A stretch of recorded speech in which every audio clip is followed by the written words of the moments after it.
Então, boa noite a todos. Retomando aqui de onde a gente parou na aula passada. O último slide que a gente viu foi esse aqui, algumas informações um pouco desconexas, né? Mas curiosas, interessantes. O penúltimo foi as áreas de Brodmann, a gente mencionou. E a gente mencionou que o Brodmann mapeou essas áreas com base na citoarquitetura, com base na distribuição das camadas de neurônios em cada região aqui do córtex cerebral. O que são essas camadas? É exatamente esse slide aqui onde a gente parou. Se a gente fizer um corte histológico, pegar um pedacinho do córtex cerebral, preparar isso para olhar no microscópio, tiveram várias pessoas que fizeram isso e tal, e definiram que existem 6 camadas distintas. Se fosse um bolo assim com várias camadas, né? No caso do córtex do cerebelo, a gente já tinha estudado que existem 3 camadas, uma camada molecular, uma camada das células de Purkinje e uma camada granular. No caso do córtex cerebral, a gente tem 6 camadas, tá? O dobro do cerebelo, fica fácil de lembrar, né? Então, a primeira camada, a camada mais externa, é a camada molecular. Esse nome é o mesmo nome da camada mais externa do cerebelo. Então, se por um lado é fácil de lembrar, por outro também é fácil de confundir, tá? Então, não confundam, prestem atenção. A gente tem camada molecular no cerebelo e no cérebro. As duas recebem o nome pelo mesmo motivo. Tem poucas células, poucos neurônios nessa camada molecular mais externa. A gente vai ter, igual no cerebelo, a gente vai ter apenas alguns interneurônios aqui fazendo sinapses nessa própria camada. A segunda camada e a quarta camada são as camadas granulares, que a gente também tinha camadas no cerebelo, uma camada no cerebelo com o nome de camada granular, porque a gente tinha neurônios granulares, tal. Aqui é a mesma coisa, só que a gente tem 2 camadas, tá? Uma mais externa, que a gente chama de camada granular externa, e outra mais interna, ou mais profunda, que a gente chama de camada granular interna. Então, camadas granulares têm ali vários interneurônios, esses interneurônios, essas células granulares, né, que recebem fibras aferentes.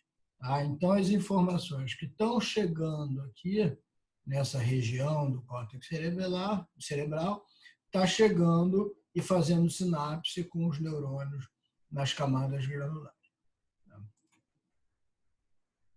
Depois a gente tem 2 camadas piramidais, uma camada piramidal externa e uma camada piramidal mais profunda, né? Então interna. Característica é neurônios piramidais, neurônios que têm esse formato aqui triangular aqui, neurônios que a gente chama de neurônios piramidais. Tá? Essas informações, essas camadas recebem informações das camadas mais superficiais. Então, uma camada mais superficial envia informação para cá. Ó. Esse neurônio aqui, por exemplo, o neurônio granular, está enviando informação para esse neurônio aqui dessa camada piramidal. Tá? Então, aqui nesse exemplo, informação chegando por esse neurônio A aqui, tá? Um neurônio de fora do córtex cerebral, tem um axônio aqui comprido que vai até a camada molecular, faz sinapse aqui com dendritos dos neurônios granulares, nesse caso do neurônio granular da camada granular externa. Esse neurônio aqui envia um axônio que está com uma fibra colateral aqui fazendo sinapse com um neurônio de uma camada mais interna. Tá? Aqui, por exemplo, um outro neurônio piramidal aqui recebendo essa fibra aqui desse neurônio granular.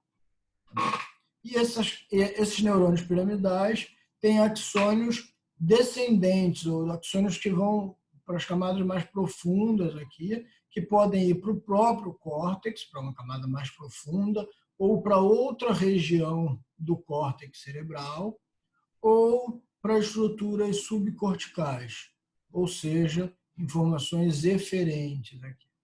Tá?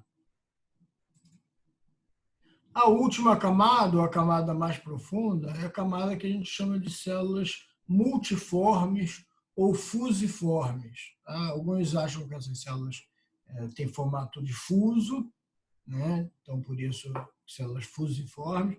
Outros acham que tem células de vários formatos, por isso, é a camada de células multiformes.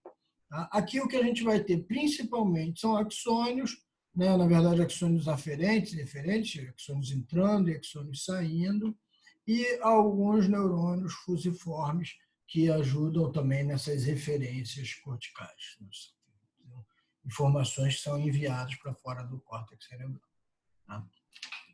Muito bem, essa é a citoarquitetura básica do córtex cerebral. Então, em praticamente todo o córtex cerebral, se eu retirar um fragmento, eu vou ver essas 6 camadas aqui, empilhadinhas, uma mais externa e assim sucessivamente até a mais interna. Tá? Onde eu tenho as 6 camadas, nas regiões corticais, que eu tenho essas 6 camadas, eu chamo de isocórtex. É a maior parte do córtex cerebral humano. Tá?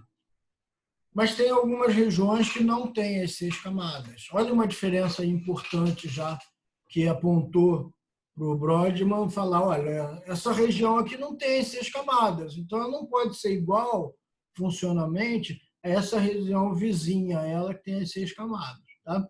Então, as regiões que não possuem essas camadas, não tem 7 não, tem 5 ou 4, a gente chama de alocórtex.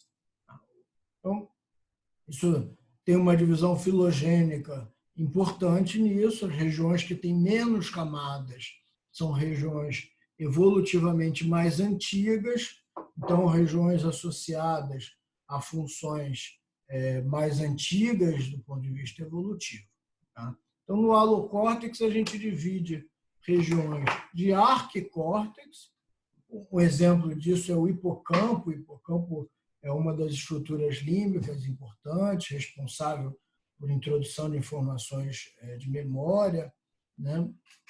E é uma região bastante antiga que a gente chama até de arquicórtex. Tá? Outra região antiga é o paleocórtex. Lembra de arquicerebelo, paleocerebelo, mais antigo? Então, a mesma coisa aqui. O uncus é uma região que não tem essas camadas, também bastante antiga, relacionada às funções olfativas. Então, o processamento de olfato se dá primariamente no uncus, numa região cortical que a gente chama de uncus, tá? Que a gente, então, refere ela para paleocórtex. O neocórtex, que é o mais novo, mais recente do ponto de vista evolutivo, que tem as 6 camadas, corresponde a 95% do córtex cerebral humano. Ou seja, nosso cérebro, nosso córtex cerebral quase todo vai ter as 6 camadas. Poucas regiões, só 5% da área cortical não tem as 6 camadas. Tá? Isso já baseou um pouco aí o Brodmann para dividir as suas áreas. Mas olha só, então 95% é uma área? Não. Não é assim. Ele ainda no neocórtex ele subdividiu em várias regiões distintas com base na estrutura, na citoarquitetura. Acho que eu tenho um slide um pouco fora de ordem aqui. Tá? Acho que mais para frente a gente vai voltar nesse assunto aí para entender até um pouco melhor essa divisão das áreas de Brodmann. Tá?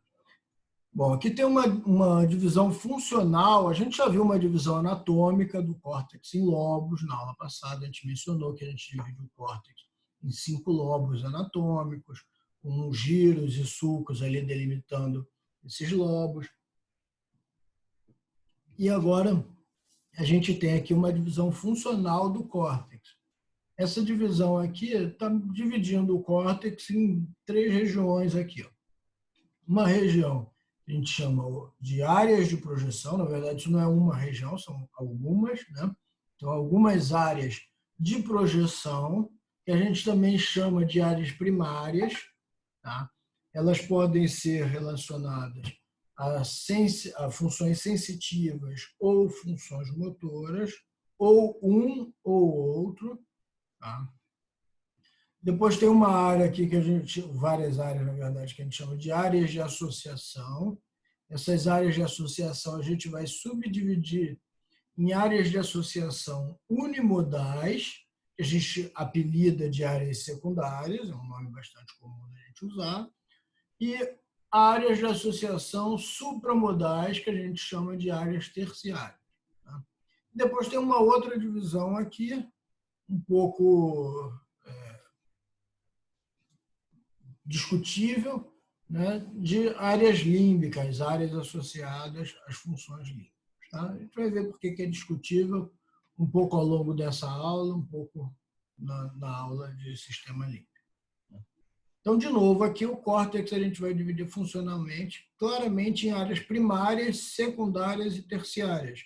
As áreas primárias são áreas de projeção, as áreas secundárias e terciárias são áreas de associação. O que são áreas de projeção ou neurônios de projeção? A gente já tinha comentado em outros órgãos. O que é isso?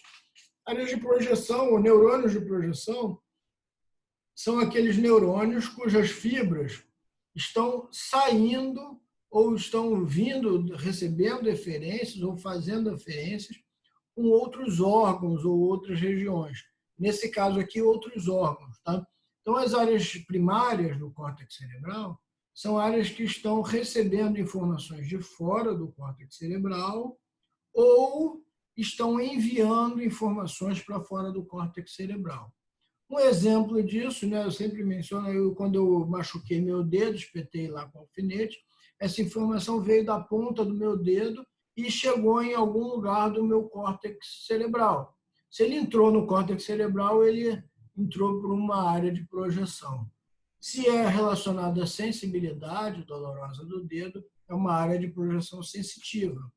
Por outro lado, quando eu resolvo dar um soco na cara de alguém que eu estou com raiva, né, eu tenho essa informação vindo do meu córtex cerebral, eu faço isso conscientemente, né, depois eu, inclusive, vou ter que responder por essa agressão, né, então vem de uma área cortical, consciente, que é uma área motora, uma área relacionada à motricidade, para eu poder movimentar meu músculo estriado esquelético. E essa informação claramente sai do córtex cerebral para chegar, passando por vários circuitos aí, até chegar no meu músculo. Né? Então, é uma área, um neurônio aí, que também está enviando projeções para fora do córtex. Então, também é uma área de projeção. Como não é sensitiva, é de coordenação motora, é uma área de projeção motora. Essas são as áreas primárias, a gente tem algumas aqui. Tá? E as áreas de associação? Nas áreas de associação, a gente tem neurônios cujas fibras não deixam o córtex cerebral. Esses neurônios dessas áreas todas de projeção são neurônios que as fibras estão saindo, estão dentro do córtex cerebral, fazendo sinapse com áreas do próprio córtex cerebral. Tá? A gente vai falar mais disso. E as áreas límbicas aqui não se enquadram nem em áreas de projeção, nem em áreas de associação, são áreas relacionadas a atividades emocionais e motivacionais e um pouco de memória. Tá? Muito bem. As áreas primárias, então, áreas de projeção, são aquelas áreas que a gente já mencionou que vão receber as aferências, vão receber as informações que estão vindo, informações sensitivas que estão vindo de fora do córtex cerebral, e a gente já falou isso na aula de tálamo. Todas as informações sensitivas que chegam ao córtex passam pelo tálamo, vêm do tálamo, exceto o olfato. Né? Tá? Então, essas áreas primárias aqui estão recebendo essas informações do tálamo, exceto a área olfativa, que é, do ponto de vista evolutivo mais antigo, recebe direto do nervo olfatório, não passando pelo tálamo. Ou então, essas áreas primárias são as áreas que enviam as eferências motoras. Tá? A área motora primária, então a gente tem áreas motoras e áreas sensitivas, né, primárias. Né? Então, a área motora primária é aquela área que é responsável por enviar a informação do córtex para regiões fora do córtex. Tá? Então, tem ali uma área bem conhecida no córtex cerebral, no giro, que a gente chama de giro pré-central, a gente já vai mostrar ele certinho para a gente identificar ele. Isso corresponde à área 4 de Brodmann, naquele mapa das áreas de Brodmann, né? E essa área tem vários neurônios cuja função é enviar informações para os circuitos motores subcorticais. Tá? Onde é que fica essa área? É no giro pré-central. Quando vai dizer, tudo bem, mas que giro é esse aí? A gente já sabe o que são giros, mas não sabe ainda que giro é o giro pré-central. Lembra que aqui tem uma imagem lateral, meio diagonal, né, do cérebro, com o cerebelo, então fica fácil a gente perceber que isso é posterior, isso é anterior. Tá? Aqui a gente tem o sulco lateral, aberto anteriormente, né? E aqui a gente tem um sulco que a gente chama de sulco central. Tá? Tem um giro que fica imediatamente à frente ao sulco central. Esse giro a gente chama de giro pré-central. É esse que está tingido aqui em azulzinho, azul claro, sei lá, tá? Que corresponde à área 4 de Brodmann e é onde ficam localizados aqueles neurônios de função motora que vão enviar referências para fora do córtex cerebral. Muito bem. Nesses neurônios, se eu fizer um corte aqui e levar para o microscópio, o que eu vou perceber? Que ele tem as 6 camadas que a gente mencionou, vamos voltar lá nas camadas. Ele tem essas 6 camadas aqui, mas ele tem uma camada piramidal interna muito desenvolvida, mais espessa do que o normal, com muitos neurônios piramidais. Por que ele tem isso? Porque a camada piramidal é a camada responsável pelas referências, né? Recebem informações superficiais e enviam as informações para o próprio córtex ou para estruturas subcorticais. Se a minha camada motora primária é responsável por enviar informações motoras para fora do córtex, faz sentido que essa camada aqui seja mais desenvolvida, que tenha mais neurônios piramidais nessa região. Isso é o que o Brodmann falou assim, opa, calma aí, nessa região aqui, tá, desse giro aqui, não interessa o nome dele, lá para o Brodmann não interessou o nome, ele não se baseou em nomes de giro para fazer aquela divisão, né? Nessa região toda aqui, eu percebi que tem uma diferença histológica. A camada piramidal interna está muito mais desenvolvida. Então, ela deve ter uma função diferente desse giro aqui do lado dela, que não tem essa camada piramidal interna também desenvolvida. Aí, por isso, ele falou assim, não, então essa região toda aqui que é parecida e diferente dos vizinhos, eu vou dizer que é a área 4. Tá? Muito bem.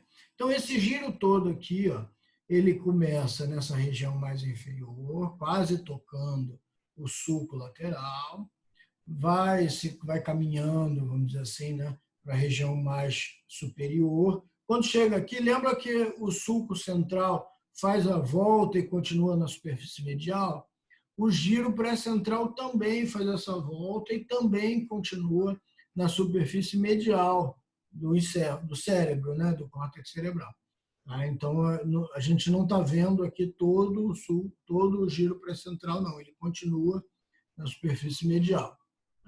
E uma outra coisa interessantíssima que a gente percebe é que não é assim, esse neurônio aqui controla um pouquinho do meu músculo do braço, esse outro controla mais um pouquinho do músculo do braço, esse aqui também. Não, não é assim. Tem uma organização aqui. Existe uma organização funcional. Cada região desse giro controla uma parte do corpo, que só é controlada por essa região. Tá? De forma que a gente diz que tem uma somatotopia. O que é uma somatotopia? Nesse caso aqui, é uma correspondência funcional entre a área do corpo controlada por aquele neurônio, né, e a região aqui controlada. Mas, mais do que isso, a gente percebe o seguinte, a gente não tem movimentos finos das mãos, nossa mão não tem um controle ali muito delicado, a gente controla milimetricamente, se eu mexo o dedo para cá, um pouquinho mais, boto força, não boto força, né? Tudo isso para a gente conseguir manipular alimentos, objetos, fazer carinho, né? Tudo isso com movimentos precisos. Então, é claro que para a gente ter isso tudo, a gente tem um controle nervoso das mãos muito mais neurônio controlando a mão do que controlando o antebraço. Então, olha só, se a gente for ver aqui, a região do meu giro pré-central que controla a minha mão, a mão toda, né? Ó, começa aqui, ó, nessa região aqui, que está apontada como controle do polegar. Aí vem dedo indicador, dedo médio, anular, controle da mão, controle do até aqui, quer dizer, isso tudo aqui, essa região toda aqui, é proporcionalmente enorme. Tirando ela, o resto é o resto do corpo, né? Então, a gente vê que a gente tem proporcionalmente um controle motor muito grande da língua, porque a gente faz muitos movimentos também precisos com a língua, né? Da garganta, e aqui a terminologia garganta está grosseira, aqui é principalmente da laringe, a gente controla muito delicadamente a inervação da laringe para que a gente dê os tons de voz, né? Um grande controle também dos músculos da face, tá? Por quê? Porque a gente se expressa muito com a face, com a movimentação desses músculos da mímica. A gente, ainda mais agora de máscara, né? Tá na moda, né? Tem que sorrir com os olhos, né? Como é que vai para sorrir com os olhos? Não precisa nem ensinar, a gente já sabe. Quando a gente está alegre, os músculos da mímica da região periorbital também se movimenta de uma forma que quem olha consegue interpretar aquilo como uma forma de sorriso, né? Então, a gente tem aqui uma correspondência funcional, todo o corpo aqui, ó, nessa região medial aqui, ó, o pé. Olha como o pé tem aqui, se a gente botar pé e tornozelo, tem um controle aqui, uma região muito menor do que a da mão, né? E por aí vai. Então, isso é o que a gente chama de somatotopia.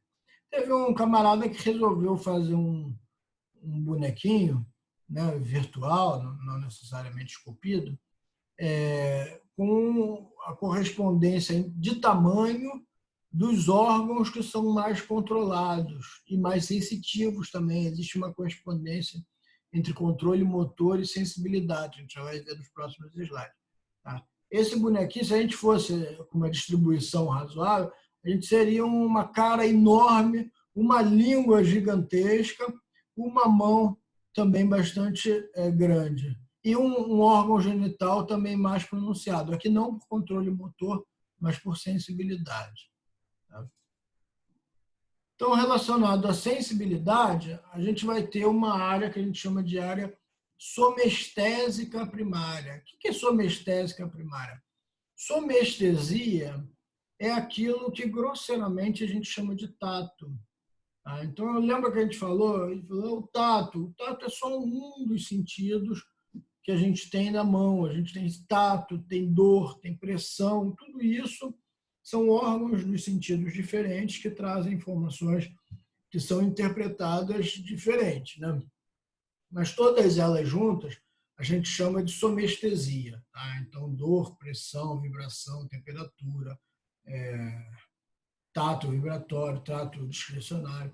Então, tudo isso junto a gente chama de somestesia e são processadas numa área específica, que a gente chama de área somestésica primária. Essa área somestésica primária é, então, responsável por receber as informações que estão vindo, já passaram da ponta do meu dedo, passou pela medula, pelo tronco, pelo tálamo, do tálamo vai para o córtex, especificamente para essa área somestésica primária. Onde é que ela fica? Fica num giro que a gente chama de giro pós-central. Moleza, né? Já sabe o que é isso. Se o giro pré-central é aquele giro que fica imediatamente à frente do sulco central, o giro pós-central, né, não precisa ser muito inteligente para saber que é aquele giro que fica imediatamente atrás do sulco central. Então, nessa imagem aqui, está sem o cerebelo. Como é que eu sei que é anterior e posterior? Olha o sulco lateral aqui, ó, aberto anteriormente, tá? sulco central aqui, o giro pré-central, que a gente já sabe, a área motora primária, e aqui em verde, o giro pós-central, que a gente agora já sabe, a área somestésica primária. Corresponde às áreas número 1, 2 e 3 de Brodmann. E tem um grande desenvolvimento das camadas granulares. Não faz sentido isso? São regiões que estão recebendo um grande número de informações vindas de fora do córtex, vinda principalmente lá do tálamo, né?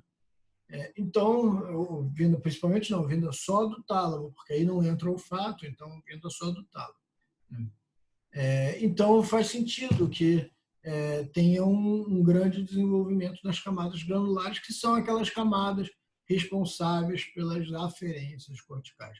A gente também observa a somatotopia. Então, voltando no slide aqui, esse homúnculo de Penfield, ou de Penfield, né, ele é também atribuído às sensibilidades. A gente não só tem grande controle motor das mãos, como também tem grande sensibilidade das mãos. Tem grande controle motor da língua, como também tem grande sensibilidade da língua, da face, e por aí vai.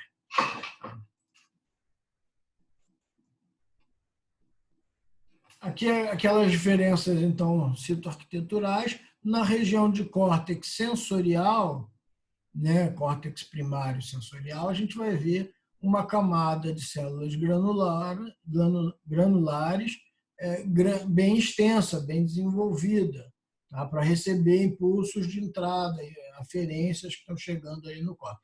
Recebe fibras aferências e terminais vindas de outras partes, né? Então, principalmente aqui do sistema do trato tálamo-cortical, as informações estão vindo do lado do tálamo.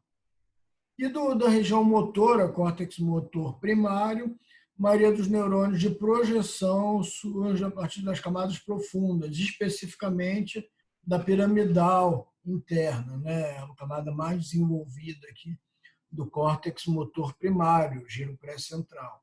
Tá? Então, contém neurônios de projeção para outras partes do neuroeixo. Tá? Neuroeixo aqui é relacionado principalmente a eixos motores. Tá? Trato córtico-espinal, trato córtico-bulbar, córtico cerebelar, então vários tratos envolvidos com funções motoras. E o córtex de associação, né, a gente ainda não mencionou ele, ainda não falamos dele. A maioria das fibras de associação surge a partir da camada superficial do córtex, que é a camada molecular mais desenvolvida. Tá? E as outras áreas sensoriais primárias? Também tem? Você só falou da somatosensorial até agora. Né? E a área visual primária? Tem uma separada? Tem. Tem uma área específica, que é a área 17 de Brodmann, que fica localizada nas bordas do sulco calcarino. A gente ainda não falou desse sulco calcarino. A gente falou aqui, ó, do sulco lateral, do sulco central, né, e do sulco parieto-occipital, que a gente vê pequenininho aqui e vê melhor na superfície lateral. Mas bem lá na região mais posterior do cérebro, a gente tem também um pequeno sulco aqui, que a gente também vê melhor numa imagem medial, que é o sulco calcarino. Tá? Nessa região aqui, nas bordas internas do sulco calcarino, é onde fica a área visual primária, é a área que recebe as informações visuais vindas da retina, passa lá pelo quiasma óptico, trato óptico e tal, deixa algumas fibras em outras regiões subcorticais, passa pelo tálamo, do tálamo vem para o sulco calcarino, para neurônios que estão aqui processarem essas informações, lá no lobo occipital.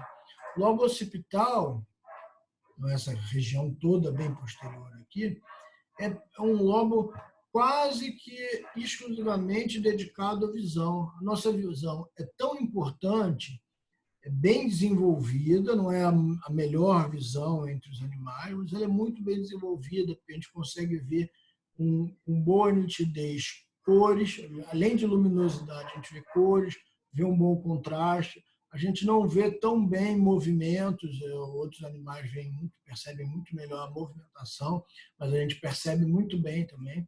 Então, a gente tem uma boa região, um bom volume de córtex cerebral, correspondente a quase todo o lobo occipital, dedicado às funções visuais. Lembrando que a função visual primária é pequenininha, o resto são áreas de associação visual. Tá? Então, as fibras vêm lá do corpo geniculado lateral, acho que a gente não chegou a mencionar isso, então não tem tanta importância. E, em vez de somatotopia, ela vai ter uma retinotopia, ou seja, regiões mais centrais da retina vão para uma região do sulco calcarino, vão ser neurônios que vai processar essa informação, vão ser neurônios de uma região X. Regiões mais laterais da retina vão ser processadas por neurônios em outra região. Então, existe uma correspondência morfofuncional entre a localização dos receptores visuais da retina com a localização dos neurônios visuais primários do sulco calcaríneo. E assim por diante. A área auditiva primária está localizada aqui no giro temporal transverso anterior, esse giro que fica aqui no lobo temporal. O lobo temporal está abaixo aqui do sulco lateral. Esse giro aqui é o giro temporal transverso anterior, nas áreas 41 e 42 de Broglie. Recebe as fibras lá do corpo geniculado medial. E aqui tem uma relação funcional com o tom escutado. Então, sons mais graves vão ser processados por neurônios localizados numa região, sons mais agudos por neurônios em outra região. Quer dizer, existe uma organização, mesmo dentro dessa pequena área aqui, que é responsável pela recepção primária das informações auditivas, né? Recepção e processamento primário dessas informações auditivas, existe mesmo ali uma subdivisão entre micro-regiões. Tá? Muito bem. E as áreas de associação? A gente já viu aqui as áreas de primárias, né? As áreas de projeção motora, auditiva, somatosensorial, que mais? Auditiva, visual. A gustativa é dentro da somatosensorial, é no giro pós-central, né? E a área olfativa é no uncus, que a gente comentou ali rapidamente. E as áreas de associação? É a maior parte do córtex, tirando aquelas pequenas áreas de projeção, um giro pré-central, um giro pós-central, uma pequena bordinha lá do sulco calcarino, uma pequena parte do lobo temporal. Tirando isso, o resto todo do córtex são áreas de associação. Tá? E é aí que a gente sai na frente em relação às outras espécies. É por ter um grande córtex, mas especificamente uma grande região de áreas de projeção do córtex e, mais especificamente ainda, grandes áreas terciárias de córtex. Lembra que as áreas de associação a gente vai dividir em áreas secundárias e terciárias. As secundárias são unimodais, as terciárias são multimodais ou supramodais. Né? Por que isso é a grande diferença da nossa espécie? Porque aí, nessas áreas de associação que a gente consegue articular a linguagem verbal, que é quase que exclusiva da nossa espécie. Outras espécies fazem, na verdade, várias outras espécies fazem comunicações verbais, mas não tão complexas, não tão articuladas. As baleias se comunicam, os macacos se comunicam, os cães se comunicam, né? As galinhas, várias espécies têm formas de linguagem, mas nenhuma tem uma linguagem verbal tão complexa quanto a nossa. Tá? E isso tem que queimar a mufa, tem que ter muito neurônio, não só para pensar, para processar, para aprender essa linguagem, como também para controlar a musculatura que exerce as funções de movimentação para produzir os sons. A gente já viu que, por exemplo, não são todas as espécies, são pouquíssimas espécies que conseguem ter uma articulação de língua e um controle de músculos laríngeos e para fazer a vocalização tão complexa quanto a nossa. Dessas áreas também que a gente tem a autoconsciência, então é atribuído quase que exclusivamente aos seres humanos a capacidade de perceber o seu lugar dentro de um todo, dentro do mundo, ter princípios religiosos, ter julgamentos mais complexos, auto-julgamentos, julgamentos de terceiro mais complexos, tudo isso é atribuído a funções neurais que são executadas nas áreas de associação. A gente divide as áreas de associação em secundárias e terciárias. As áreas secundárias são as áreas que são ligadas às áreas primárias. Por isso a gente chama de áreas unimodais. Elas só se relacionam a uma tarefa. Então, por exemplo, a área visual primária, que a gente mostrou lá, está lá no lobo calcarino, no sulco calcarino, ela só recebe informações visuais vindas lá da retina. Então, ela não recebe informações auditivas, gustativas, ela só processa informações visuais vindas da retina. Mas ela processa ainda de forma muito rudimentar.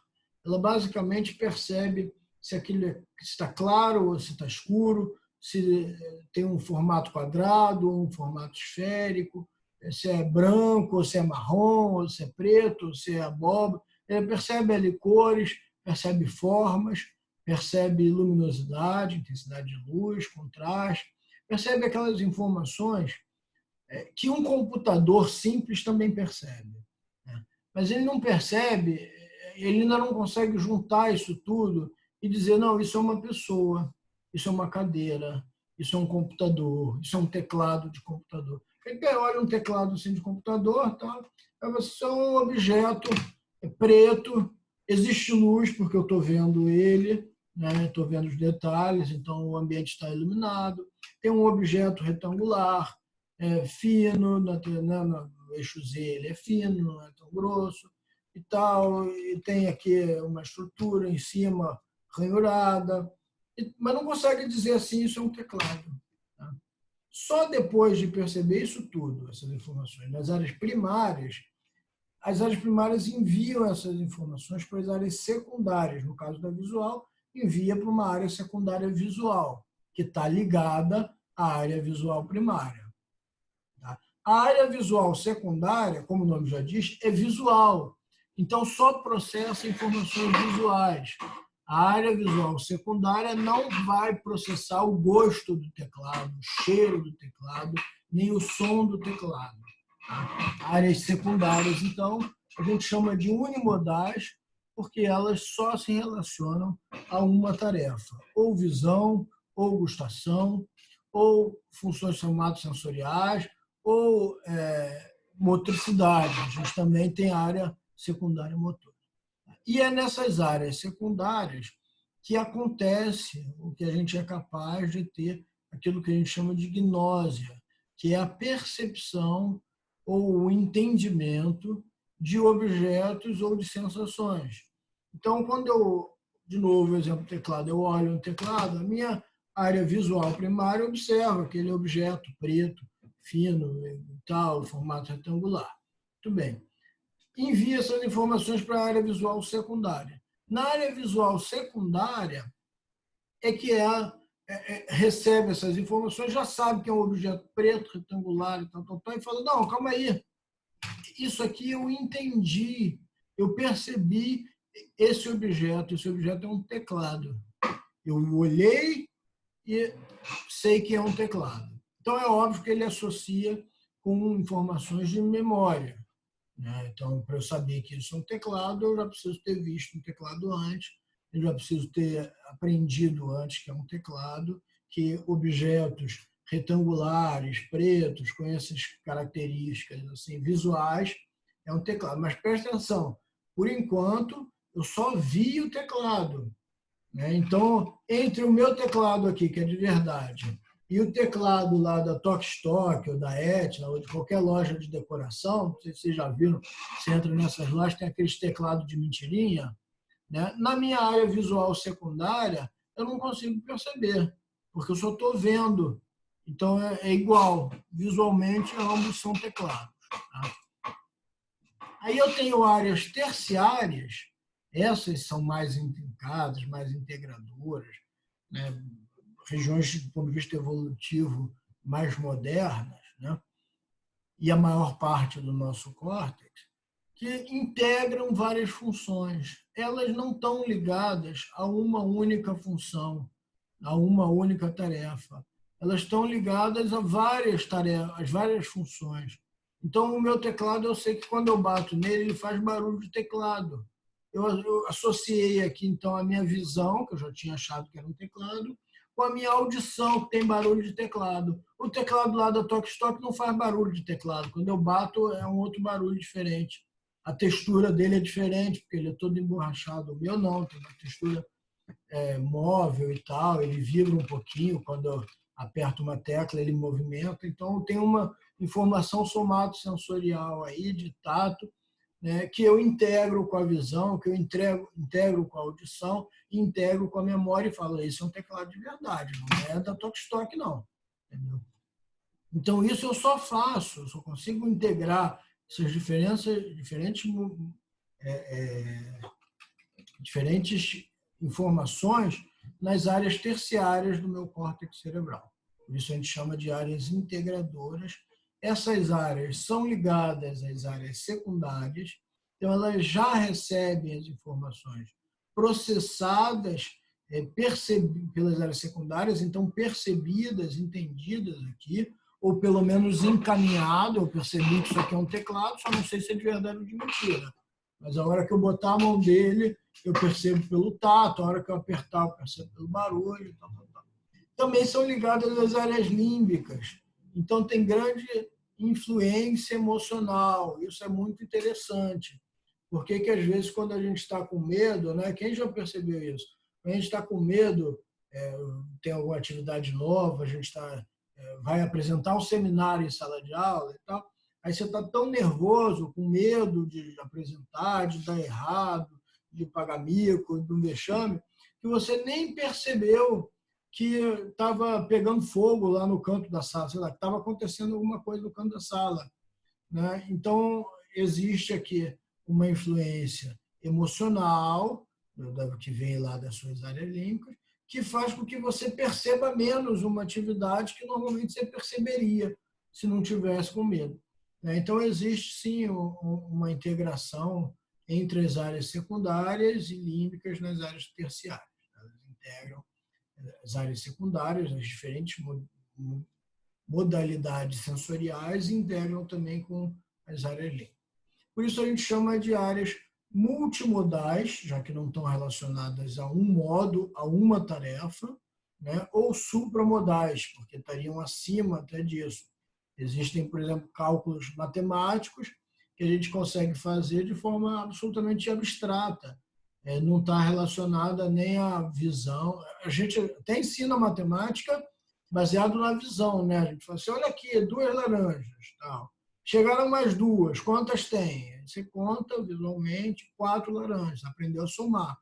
Mas depois que você aprende isso, se eu te perguntar quanto é 2 mais 2, você não precisa lembrar das laranjas. Você não é igual ao Chaves, né? Fala, eu sabia essa com maçãs. Então você já sabe que 2 mais 2 é 4, até por decoreba, mas se eu te fizer uma pergunta diferente, quanto é 3.427 mais 2, você vai acertar, apesar de nunca ter feito essa conta antes, não ter decorado esse resultado, você não ter associado isso com uma visão, nem com gustação, nem com audição. Você simplesmente tem abstrações ali matemáticas que te fazem calcular e responder. Isso são áreas, e por isso os autores dizem que isso não está relacionado a nenhuma modalidade sensorial, isso é acima disso. Então, seria supramodal. Tá? Nessas áreas terciárias é que a gente tem pensamentos abstratos, como, por exemplo, a matemática, esse tipo de matemática, né, que é abstrata, né, e várias outras abstrações que a gente tem, né, processos que usam de simbolização, então estratégias que a gente faz de simbolização, de novo, aquele sorriso dos olhos, né, e tal. Isso tudo são processados nas áreas terciárias, vem, obviamente, a área primária motora que controla os músculos da face. Mas o início daquele sorriso vem de área que é para poder simbolizar que você está alegre e tal, vem das áreas terciárias. E estratégias comportamentais, isso aqui é o mais interessante do ser humano, né? São essas mudanças de comportamento, traçar estratégias comportamentais que sejam eficazes para que a gente possa se relacionar com outros seres humanos e com outros animais. Então, eu sei que se eu começar a tratar vocês de forma agressiva, vocês vão me tratar de forma agressiva. E eu não vou gostar. Então, isso eu já aprendi, já me ensinaram, eu já aprendi na própria pele, né? Já tentei, não deu certo, ou alguém já me falou que não ia dar. Então, tem várias formas da gente aprender e sei que, então, é melhor eu tratar vocês com outro tipo de comportamento que vai ser mais proveitoso para mim, né? Para vocês e para mim. Né? Então, entendendo primeiro a gente como animal que pensa só na gente, então a estratégia comportamental é baseada num resultado para si próprio. Né? É claro que a gente tem também alguns comportamentos coletivos, né? Que não dão resultado só para a gente, isso é ainda mais interessante. Muito bem. As áreas de associação unimodais, tá? Elas geralmente vão estar próximas, vão estar do lado às áreas primárias correspondentes. Então, aqui, ó, a área visual primária está nessa região, a área visual secundária está aqui do lado dela. Faz sentido isso, né? Por que um neurônio um neurônio visual secundário, que só vai se dedicar a processar informações que vem de um neurônio visual primário, vai estar lá do outro lado do cérebro? Né? Então, faz sentido que ele esteja ali próximo. Aqui é a mesma coisa, a área somatosensorial primária, aqui no giro pós-central, e a área somatosensorial secundária, nessa região aqui do lobo parietal. Tá? Então, bem próxima ali, já que ela só vai processar esse tipo de informação. Lesões nessas áreas secundárias levam o que a gente chama de agnosia ou agnose, que são a perda da capacidade de interpretar aquilo que a gente percebeu, aquilo que a gente sentiu. Então, se eu tiver uma lesão na área visual secundária, eu vou ter cegueira? Não vou ter cegueira. Meu olho está funcionando bem, minha retina está funcionando bem, meu nervo óptico, meu trato óptico, minha área visual primária está funcionando bem. Só tem uma lesão na área visual secundária. Então, eu vou olhar aqui esse teclado e vou falar assim, olha, é um objeto, eu estou vendo aqui, é um objeto retangular, preto, brilhoso, que tem as ranhuras e tal, tal, tal. Só que eu não vou conseguir perceber que isto é um teclado. Eu vou perceber isso como um objeto retangular preto, mas não vou saber o que é um teclado, logo não vou saber nem usar.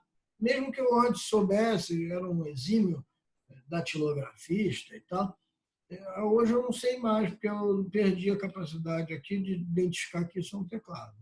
Tá? Só que eu tive só uma lesão na área visual secundária, não reconheço aqui o objeto, não reconheço isso como um teclado baseado na visão. Mas quando eu boto a mão aqui, ou quando eu faço barulho e tal, eu percebi, isso é um teclado, eu reconheço esse barulho, eu reconheço esse tato.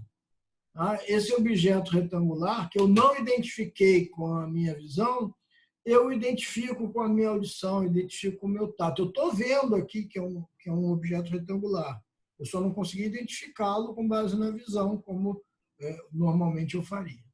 Tá? Isso é interessante. A área motora secundária, a área motora primária está aqui, né, no giro pré-central, logo à frente do subcentral, e a área motora secundária está logo à frente à área motora primária, ocupando aqui uma parte do lobo frontal. Tá? Bom, a área motora, as áreas sensoriais secundárias são aquelas que identificam as percepções, né, que identificam as sensações, que fazem a gnose. E a área motora secundária, o que faz? Ela é quem planeja o movimento. Então, antes de eu mandar o meu braço levantar, através de alguns neurônios que controlam lá a musculatura aqui do meu ombro, né, que faz o braço levantar, eu planejei mentalmente esse movimento. E isso foi feito por neurônios localizados na área motora secundária. Tá?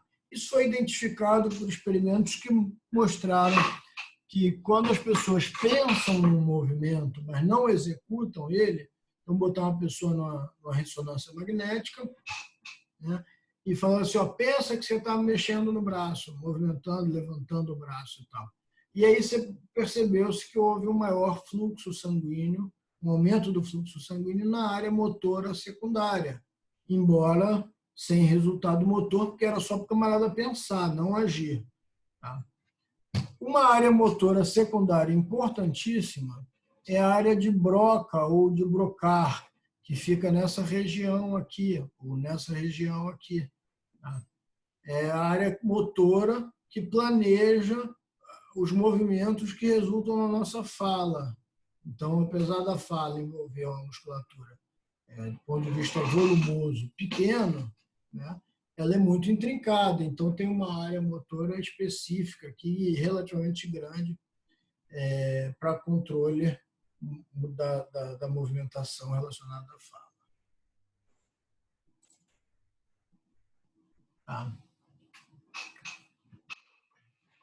As áreas terciárias ou áreas de associação supra ou multimodais são basicamente duas áreas do nosso córtex cerebral. A gente tem basicamente duas áreas terciárias. Uma que a gente chama de... E é tudo que sobrou do córtex, que a gente, ou quase tudo, né, que a gente não viu até agora. A gente ainda tem áreas límbicas. Né?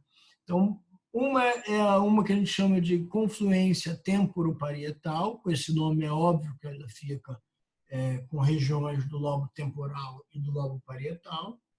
E outra é uma região mais anterior do lobo frontal, uma área que a gente chama de área pré-frontal. O lobo frontal basicamente tem o giro pré-central, a área motora secundária, que é logo à frente dele, e o resto tudo é lobo pré-frontal, ou área pré-frontal, alguns chamam até de lobo pré-frontal.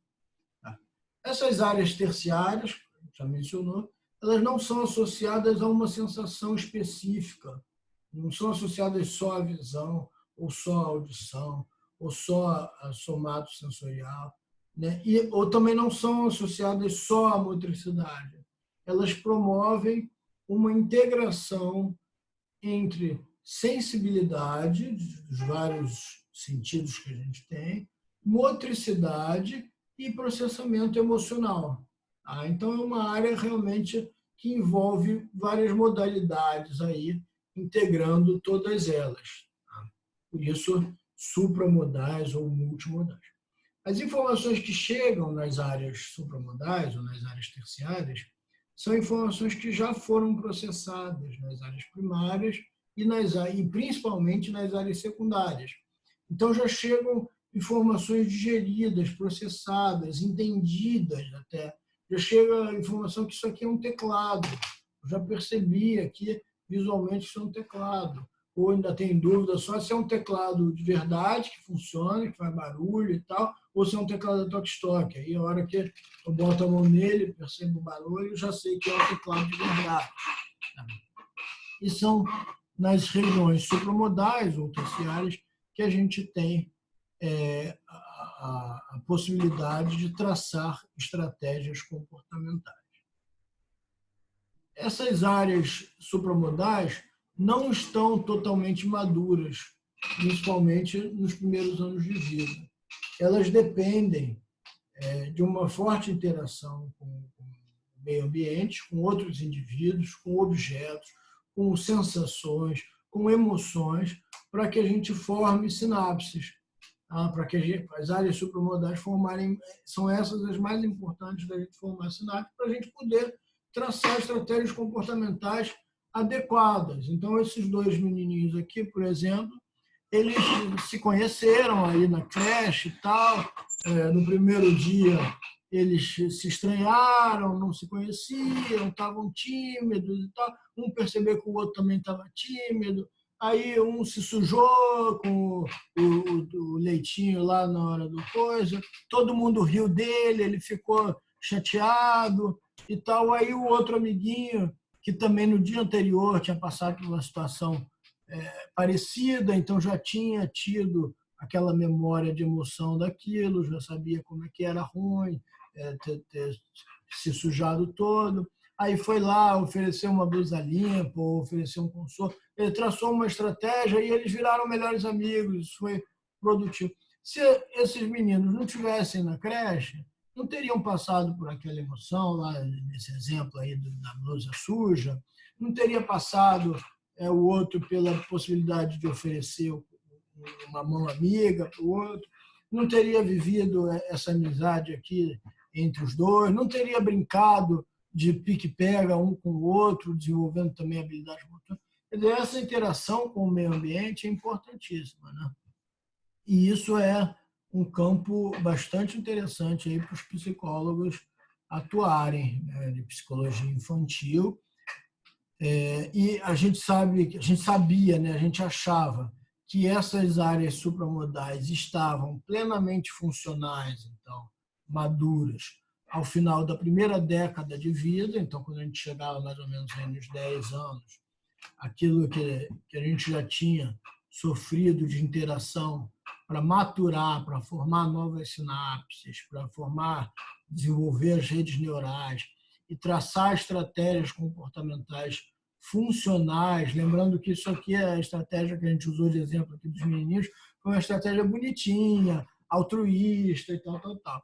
Mas também funcionou a estratégia do outro garoto lá que sacaneou o menino que estava com a blusa suja, porque todo mundo riu, ele ficou sendo maioral. Para ele, isso também foi uma estratégia que funcionou, né? Se ninguém chamou a atenção dele, se ninguém disse que isso é feio e tal, isso acabou que foi uma estratégia positiva do ponto de vista funcional. Então, a gente achava que depois de 10 anos de vida, essas estratégias já estavam boladas, a gente já estava entendido.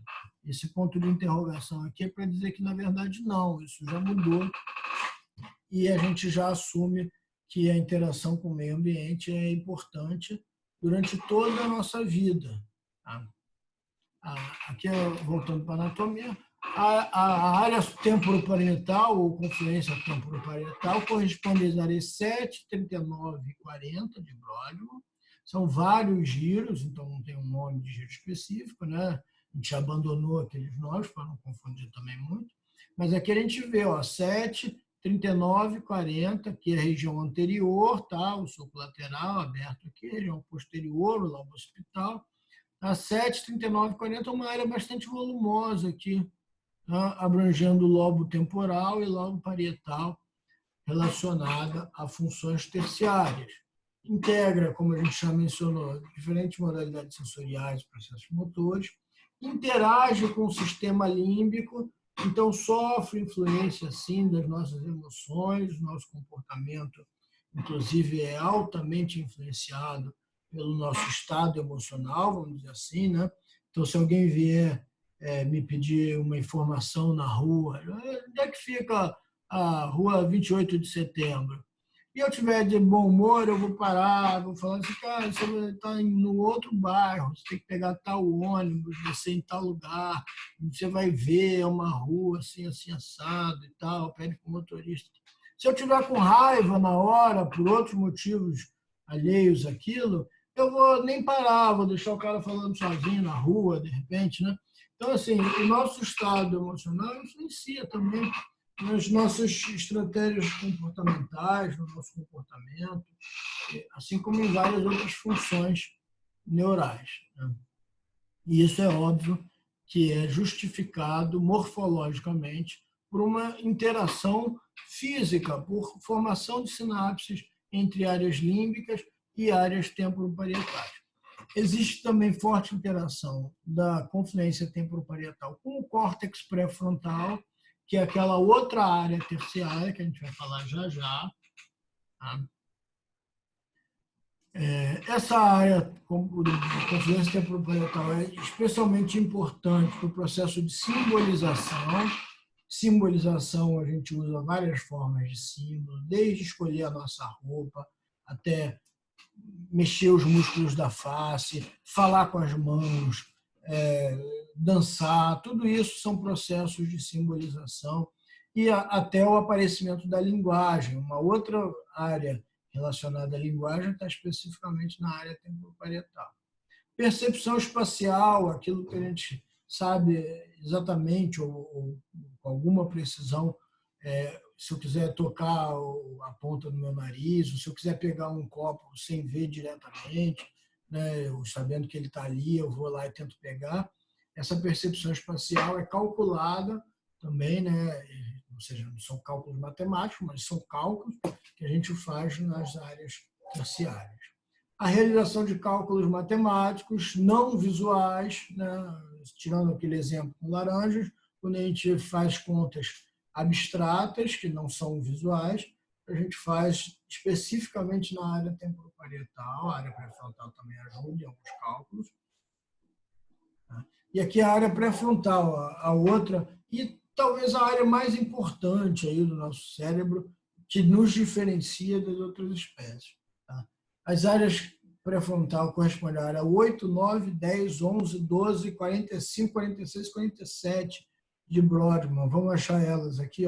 8, 9, 10, 11, a 12 está por dentro, 45, 44, 45 é meio broca, meio pré-frontal, 46 e 47.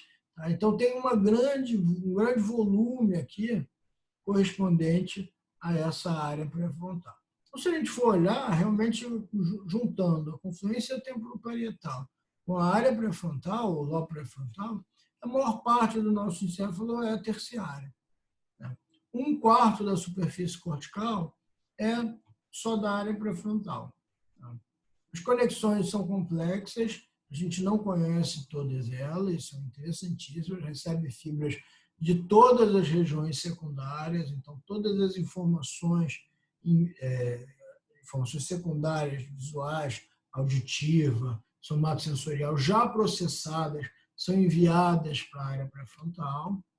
Recebe também informações processadas numa área terciária, que é a área temporoparietal, envia informações para a área pré-frontal, recebe informações do sistema límbico e recebe algumas informações diretamente do tálamo. Então, recebe muitas informações e processa elas de forma bastante caprichada para a gente fazer as funções que a gente faz. Existem divergências e especulações quanto às funções do lobo pré-frontal ou da área pré-frontal, mas quase que com certeza o comportamento contextualizado, né, não só as estratégias comportamentais, mas o comportamento contextualizado é gerado, é traçado na área pré-frontal. Então, o que é o comportamento contextualizado? Estou dando uma aula, o meu comportamento é de tal forma, eu uso uma linguagem um pouco mais formal. Se eu estiver numa defesa de tese de doutorado, a minha linguagem vai ser mais formal, o meu comportamento, a minha escolha de roupas, né, vai ser mais formal. Se eu estiver na praia, o meu comportamento muda o contexto. Eu estou na praia, então eu vou estar sem camisa, eu vou estar falando palavrão, eu vou estar falando uma linguagem mais coloquial.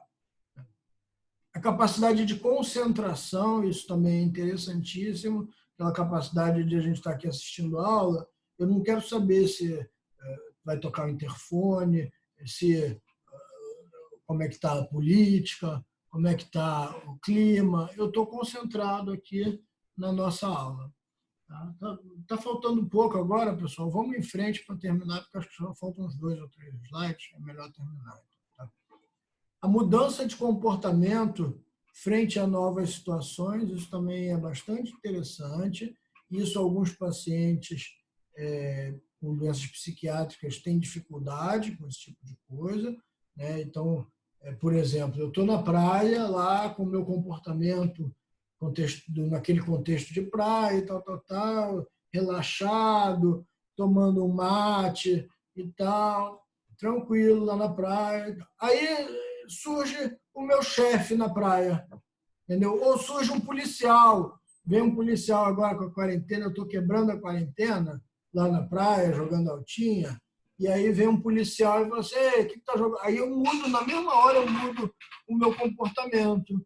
eu trato ele mais formal, eu trato ele com respeito, né? Eu vou ter um comportamento diferente porque a situação é diferente. Agora eu acho que eu vou tomar uma dura porque eu estou errado e tal. Então, mudei o meu comportamento porque mudou uma situação. Isso é bastante interessante, né? Como é que a gente consegue mudar o comportamento frente a novas situações. E isso é bastante difícil para outros animais e para algumas pessoas com doenças psiquiátricas têm dificuldade de mudança de comportamento frente às situações. O julgamento de ação também é outra coisa interessantíssima, aquilo que a gente consegue julgar a ação dos outros ou a nossa, né? E a nossa, se a gente foi bem naquilo, se a aula foi boa, se eu tratei aquele cara que me pediu informação lá onde é que era 28 de setembro, se eu tratei ele bem ou se tratei ele mal. A capacidade de a gente julgar como a gente agiu é algo que é absolutamente abstrato, não é visual, não é olfativo, né? A gente, claro, usa de uma informação que vem do mundo externo, que eu posso ter falado para o cara que eu não vou dar a informação da 28 de setembro, e o cara me falar um palavrão. Aí tudo bem, eu vou usar uma informação auditiva, eu vou falar assim, acho que a minha ação não foi muito bem recebida. Mas às vezes o cara nem vai receber nada, nem vai falar nada, nem vai agir de forma que a gente interprete nada, e depois a gente volta atrás e fala assim, pô, eu poderia ter sido mais bacana com o cara, né? Só porque eu estava com raiva, eu fingi que nem escutei e tal. Outra coisa interessante é a previsão de ações, né?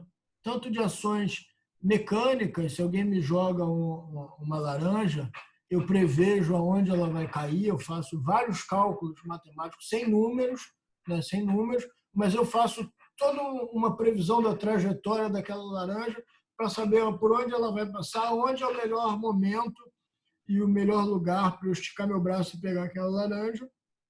Né? Isso é uma previsão também de ações. Mas também eu prevejo um carro que está passando, se eu posso atravessar ou não. E eu também prevejo ações de outros baseado no meu comportamento. Então, aquele cara lá do que me pediu informação, eu posso dar a informação correta para ele, detalhada, e prever que ele vai gostar, que ele vai me agradar, que ele vai me agradecer.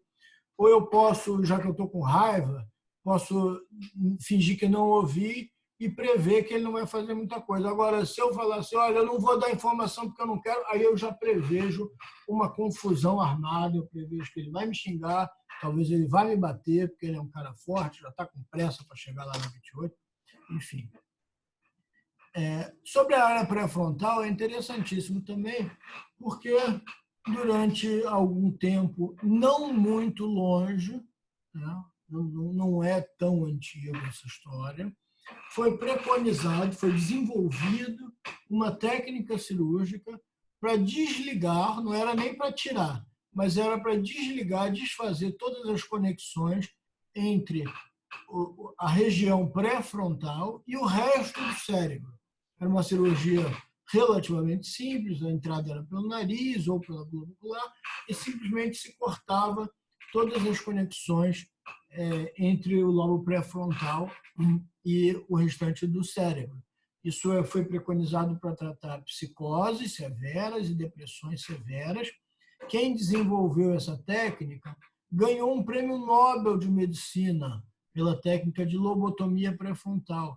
Tão importante, tão eficaz essa técnica era na primeira metade do século passado para tratar essas doenças que não se tinha nenhum tratamento, nem psicológico, nem psiquiátrico, nem farmacológico, nada. Então, o que fazer com uma pessoa com depressão severa, com tentativa de suicídio? Não sabia o que fazer direito, a não ser trancar a pessoa numa jaula, acolchoada e tal, isso não era uma boa solução. Desenvolveram uma técnica de lobotomia pré-frontal, olha que legal. E aí, realmente, a pessoa conseguiu sair da sala trancada lá, acolchoada, e até conviver com outras pessoas. Mas logo, foi premiadíssimo, é um prêmio Nobel, o cara que desenvolveu essa técnica. Em 1949, 900 mesmo, tá? Não é 1649, não. não é 949, não, é 1949, tá? 70 anos atrás, mais ou menos. Tá? Então, quem tem avô aí, talvez o avô estava nascido, né? Talvez tivesse 10 anos. Ali, minha avó já tinha uns 12 anos, talvez, quando ganhou o Prêmio Nobel de Medicina pela lobotomia pré-frontal. Mas aí o que era visto nesses pacientes? Que havia alterações de personalidade. Então, uma das coisas da nossa personalidade é o nosso comportamento frente a um contexto. E aí a pessoa perdia esse comportamento contextualizado, traduzido como alteração de personalidade. A perda do julgamento ao julgamento de ações, né, o comportamento. Então, as pessoas lobotomizadas urinavam em público ou se masturbavam em público. É óbvio que todo mundo urina, né? Mas ninguém urina em público, ou raramente, né? Os mal educados no carnaval urinam em público, mas raramente urinam em público, sabem que é errado. A gente julga isso como errado. A gente diz que esse contexto não está certo para esse comportamento. Essas pessoas perdiam essa capacidade. E a falta de sentimentos em resposta a estímulos. Então, se você agia bem com essa pessoa, dava carinho e esperava um sentimento de reciprocidade, de carinho, de afeto, a pessoa não conseguia demonstrar, não conseguia ter, não era nem demonstrar, não conseguia ter esses sentimentos. Tá? Então, obviamente, a técnica de lobotomia caiu em desuso, ainda é realizada para casos muito, muito, muito selecionados, mas, obviamente, com o avanço da psicologia, da psiquiatria, da farmacologia, a grande maioria dos casos são tratados de maneira não cirúrgica. Né? Muito bem. Acho que esse talvez seja o último slide, né, dessa aula, para dizer que a disciplina inteira foi baseada num modelo que a gente chama de modelo localizacionista. O que é isso? É um modelo que diz, olha, a função visual fica aqui, a função auditiva fica aqui, a área terciária fica aqui, o núcleo central do cerebelo processa isso, fica aqui. Então, cada função está relacionada com neurônios numa localização específica. Existe um outro modelo, isso não é uma verdade absoluta. Existe um outro modelo, que é um modelo que a gente chama de distributivista. Logo no início das ciências, das neurociências, teve grandes embates entre cientistas que acreditavam e defendiam o modelo localizacionista e cientistas que acreditavam e defendiam o modelo distributivista. Inclusive, debates públicos com experimentos em cães durante congressos para provar que um estava certo e o outro estava errado, e ficou provado, mas lembra que em ciência a gente prova, mas depois vê que, muitas vezes, né, a gente vê que a prova que a gente tinha não foi baseada em evidências não muito fortes. Então, ficou provado naquela época que o certo era o modelo localizacionista, e toda a neurociência se desenvolveu em cima do modelo localizacionista. Recentemente, foi reaventado, ressurgido o modelo distributivista com o entendimento do modelo de redes neurais ou de redes nervosas. Então, tem várias funções, aí principalmente funções terciárias, funções mais avançadas, que não cabem dizer onde é que estão.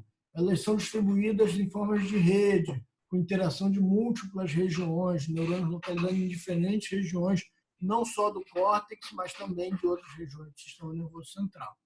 Então, teria circuitos nervosos, circuitos ligando neurônios localizados em diferentes regiões cerebrais.